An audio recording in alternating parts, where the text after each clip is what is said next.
Actually, until now, mga momshies, hindi ko alam kung tuturuan ko totally si Heidi magluto o hindi. O guide na lang kami. Well, dito sa scenario na to, nagkukook siya ng itlog.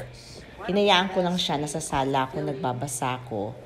And actually kasi ayaw kasi ni Heidi na pinapansin siya ngayon eh. So, habang nagbabasa ako kunwari, tinuto ko lang sa kanya yung camera. And ayan, happy ako kasi marunong siyang mag-open ng kalan at mag-break ng itlog. Kaya lang, ang gusto kong makita is kung kaya niyang mag-off ng kalan. Ang cute lang kasi napaka-independent niya. Kaya lang worry nga ako kung tuturuan ko siya totally. Baka naman hindi lang itlog ang lutuin niya pag natuto siya. Lahat ng laman ng ref, lutuin niya. And yun nga, kung ma-off niya. Kasi yun naman ang worry ko talaga eh. Yan, bigla siyang umakyat kasi bigla lumabas yung kapatid niya from room. Kaya ito yung kanyang niluto. Ayan yung egg na kanyang binrake. Tapos ito yung kanyang niluto. Iniwanan niya. So ako nang nag-off niyan eh. So na-off ko na yung kalan na yan. At tapos bumaba siya. Nung alam niyang pumasok na ulit kapatid niya sa room. And ayan, kinukuha na niya yung egg. Tapos ilalagay niya doon sa kanyang maliit na lagayan. So, napapangiti ako kasi talagang wow, kaya na rin talaga naman talaga nilang turuan. Kaya, very independent. Actually, hindi ko siya tinuruan, wala. Kusa na lang niyang ginawa niyan. Kaya na-shock lang ako. Nahayaan ko lang siya.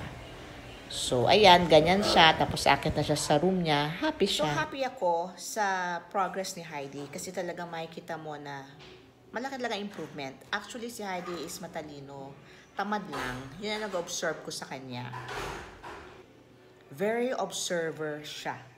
Yung akala mo deadma, wala siyang pake, pero ino-observe na pala niya kami. Kahit yung pag-open ng kalan, di ba? Hindi ko tinuruan yun, wala. Kasi ayoko nga talagang turuan. Gusto kong turuan, pero nandun yung worry ko na baka pag tulog kami, di ba, bumaba, tapos magluto, tapos iiwan na lang yung kalan naka-open. O di ba, nakaka-worry. Hindi naman natin sila mababantayan talagang 24 hours siya pag natutulog kami. Ngayon pa naman, ang gising siya sa umaga, gising siya sa gabi minsan, tapos tulog siya sa umaga. May ganon, paiba-iba yung routine niya. So, happy lang ako na narunong siyang mag-cook, no? Yun nga lang, hindi ko nakapakita kung marunong siya mag-off. Kasi nga, lumabas yung kapatid niya. Kasi ganun siya eh. Actually, ayaw niya na may ibang tao sa sala dito sa baba. So, nagkataon lang, siguro gusto niya kumain ng egg. So, natuwa ako kasi marunong siya ng itlog, magbasag ng itlog. Tapos, ayun. So, siguro sunod, abangan ko kapag bumaba siyang mag-cook, naka-ready lang yung camera kung kaya niya mag-off.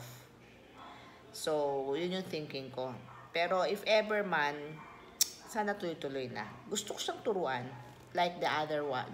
Yung mga ibang mga awesome kids, diba, marunong magluto, marunong sa lahat. Kailangan dun pa rin yung fear, diba? What if na yun nga sa gabi bigla siyang mag-open, magutom, magluto. Yun. Kaya good luck and good job, Heidi.